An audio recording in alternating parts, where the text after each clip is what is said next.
nos atende para dar outros detalhes sobre agora. O que pode acontecer com essa cratera? Gerardo, seja bem-vindo, uma boa tarde. Obrigado por nos atender. A Mayra estava falando que aos poucos a cratera vai aumentando.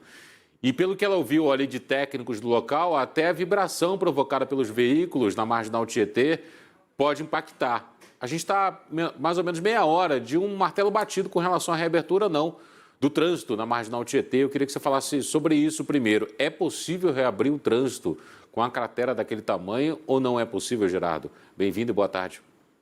Boa tarde, Pablo. É uma satisfação estar com você aqui e todos que nos acompanham pela Band News TV. Olha, é uma decisão bastante difícil, porque você vai colocar pessoas expostas ao risco, né? E a exposição ao risco tem que ser controlada. Existem limites para você expor pessoas a risco. E a gente está vendo aí um progresso desse desmoronamento e, segundo informações das próprias autoridades, a Defesa Civil está fazendo um monitoramento com alguns instrumentos e equipamentos.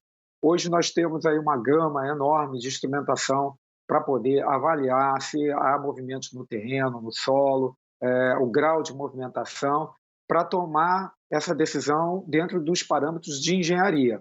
Mas existe também a pressão dos próprios usuários, que às vezes não entendem a magnitude do problema e está passando por outros problemas, pessoas que precisam ir ao médico, pessoas que precisam visitar um parente, que às vezes está sozinho nessa época de pandemia, pessoas que estão perdendo contrato, pessoas que estão tendo prejuízos, né? E essa pressão toda também incide aí nas autoridades, mas é momento de privilegiar a segurança das pessoas. Esse tipo de problema, de dificuldade que a gente acabou de falar, só existe para quem está vivo. Então, a gente tem que preservar primeiro a vida e depois vencer os outros problemas. Então, aqueles que nos acompanham, que estão aí sofrendo com isso, precisam entender que é necessário esperar o tempo que for necessário para fazer a coisa certa. Muita gente acha, não, eu sou corajoso, eu vou e tal, temos que fazer a coisa andar.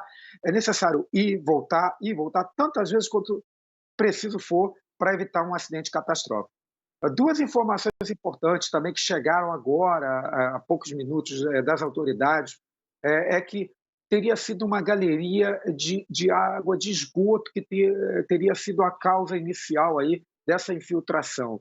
Isso é importante porque, se fosse uma tubulação pressurizada de adutora, o volume de água é muito maior, o impacto é imediato e o dano também.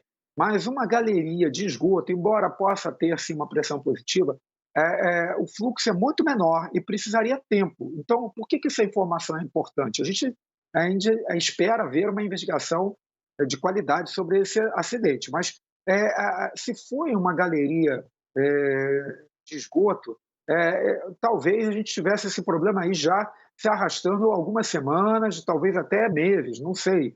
Uma infiltração no local, o terreno sendo minado, e com as chuvas isso pode ter sido agravado, até porque muitas vezes existem ligações irregulares de águas pluviais, que são as de chuva, com a rede de esgoto e vice-versa, então tudo isso pode ter agravado. Essa é uma informação. E a outra informação também importante é a certeza de que existe uma linha de gás, né, uma tubulação de gás pressurizado, viva, né, em funcionamento agora, sob a pista onde os carros deverão ser autorizados a passar. E a gente sabe que quando um terreno trabalha, você pode ter uma repercussão que pode atingir centenas de metros do local exato onde a gente identifica o dano.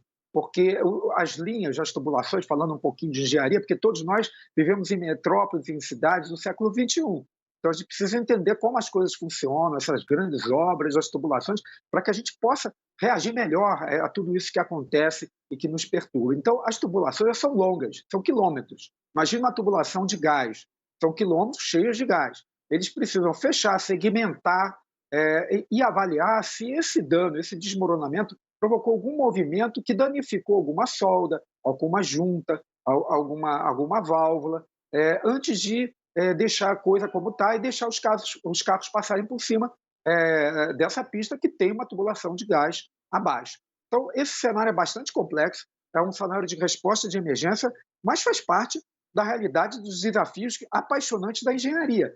E nós estamos aqui pontuando, esclarecendo, né, a nível de utilidade pública, para que possamos ter uma reação robusta, tanto a população entender a situação e as autoridades agirem com equilíbrio, privilegiando a vida humana, e depois a gente vai chegar aos esclarecimentos, entender as falhas, saber os responsáveis e como evitar prejuízos tão grandes como esse, porque vai impactar seriamente essa obra, vai atrasar, acredito eu, meses o progresso dessa obra, fora o prejuízo financeiro que está causando, direto e indiretamente, aqueles que estão deixando de trabalhar e tendo dificuldades no dia de hoje por causa desse impacto desse acidente.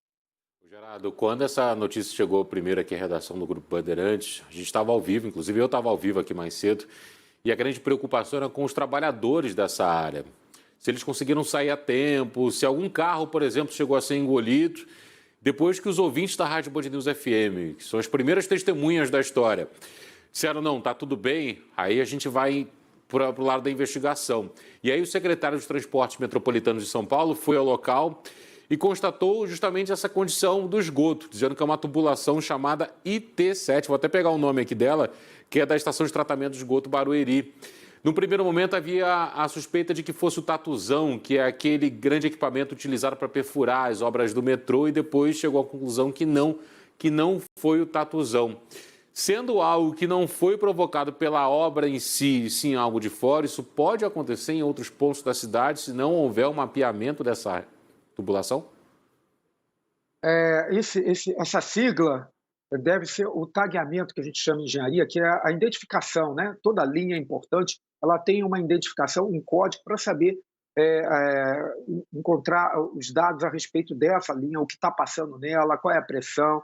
Então, parabéns aí pela apuração, né? Essa informação aí muda um pouco a nossa visão do que aconteceu, porque é uma informação preciosíssima, né? E até os próprios ouvintes auxiliam a confirmá-la, né? Então isso é muito interessante porque havia aí existe uma obra de escavação e chegou a primeira informação de que até das próprias autoridades. É normal isso, esse desencontro de informações. Nós que somos treinados, inclusive fiz treinamentos fora, na Universidade do Texas, o treinamento passa por isso, a desinformação, porque é difícil apurar. A coisa mais difícil é você entender realmente o que está acontecendo, formar a consciência situacional limpa, inclusive para as autoridades, com todos os defeitos, todas as mazelas políticas, mas existem limitações mesmo de cenário que qualquer um teria dificuldade de enfrentar. Mas é interessantíssimo saber que é uma tubulação da estação de tratamento de esgotos, pode ser inclusive uma tubulação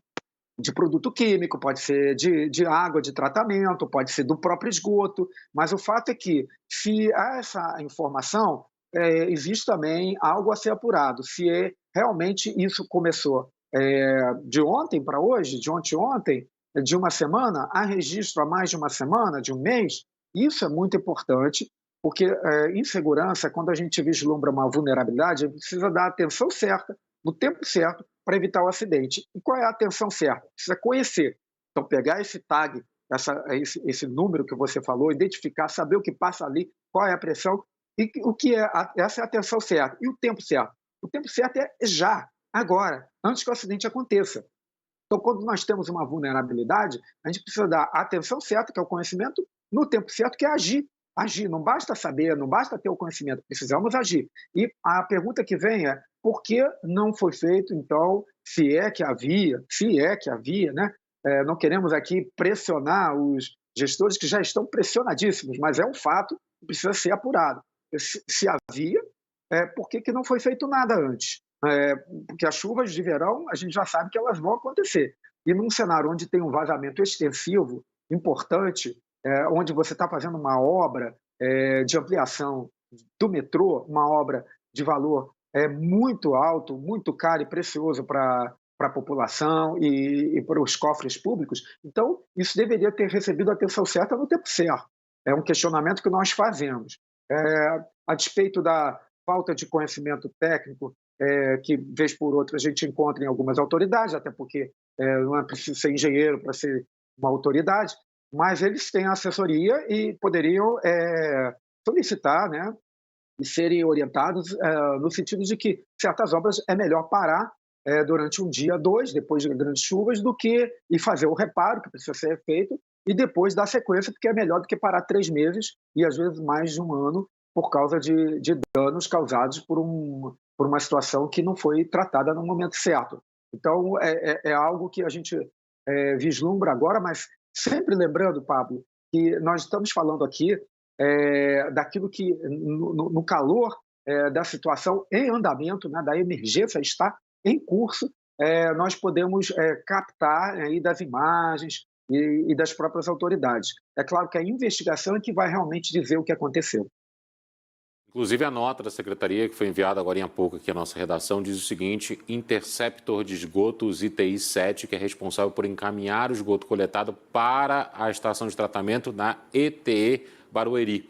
Técnicos da companhia trabalham no momento para desviar o esgoto para outros interceptores.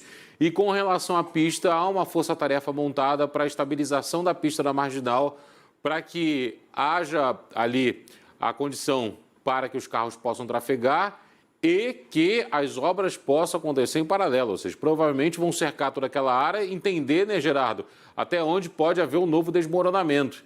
E aí, em 15 minutos, é muito difícil prever isso, já que o prefeito Ricardo Nunes quer bater o martelo às 4 horas da tarde. É muito difícil que hoje aquele trecho da Marginal sentido rodovia Ayrton Senna, sentido rodovia Presidente Dutra, por exemplo, quem vai em direção ao Rio, seja reaberto ainda hoje, né?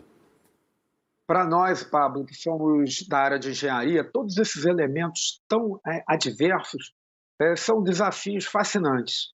Então, assim, pode parecer para o leigo assim, isso não é possível. É possível, mas há custos, é preciso ter recursos. Agora, 15 minutos, quem disse que tem 15 minutos são eles próprios, né?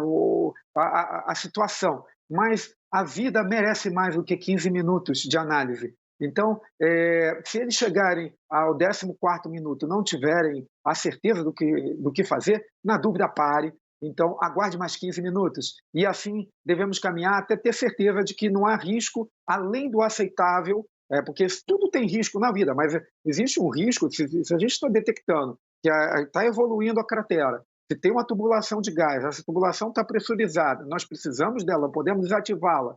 Nós temos aí uma condição de instabilidade, porque você está falando que existe uma força-tarefa para estabilizar a pista, isso é um fato novo também, porque, ao que parece, ali na região da pista, tudo estaria estável. Mas se há medições mostrando que há movimentos, no meu entendimento, não deveríamos dar esse passo agora em 15 minutos. Deveríamos esperar pelo menos mais 15 minutos. E assim sucessivamente, até que tivéssemos mais informações mais seguras de que esse risco ele é aceitável, está dentro daquilo que é racional em termos de boa técnica de engenharia. Gerardo, sempre um prazer te ouvir aqui no Band News TV. Se cuide e até uma próxima oportunidade, viu? Eu que agradeço, Pablo. Um abraço. Um abraço. 3h47 pelo